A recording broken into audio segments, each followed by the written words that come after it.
Through the law comes the knowledge of sin. We become aware of sin. In chapter 7 and verse 7 of Romans, he goes on, he says, what should we say? Is the law sin? Is the law bad? May it never be. Absolutely not. On the contrary, I would not have come to know sin except through the law. For I would not have known about coveting if the law had not said, you shall not covet. So the first purpose of the law is to make us aware of what is sin, to define sin. Because quite frankly, if we were left to our own devices to define sin and what's not sin, we would come up with all kinds of different things. And so the law was given so we had a reference point. We could no longer debate or argue this is sin. For example, here in Ontario, we've got a law when it comes to driving your car and your cell phone. Came in, I think, as October 2015. Don't ask me why I remember that date, because there's a lot of dates I don't remember. But I remember in October 2015, I think, they brought in the distracted driving law, which says that if you're driving a car, don't be on your phone, FaceTiming with someone while you eat a bagel, while you're, doing your makeup and your hair and shaving your legs and playing with the radio, right? Don't do that while driving. Now, in September of 2015, do you think any of that was a good idea? No. Amen. You come to the front row here, right?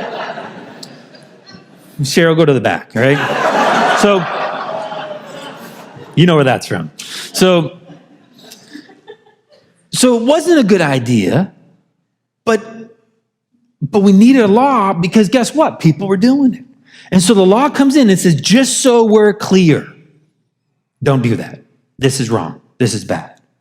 Because again, without it, we're going to come up with all kinds of justifications. I mean, think about Barry. He would justify anything. The guy's so clever, right? And so we needed to have the line drawn for us. And that's what the law does. Defines what's sin, what's not. As many people know, sin is an archery term. It means to miss the mark. Well, if that's the case, what is the mark?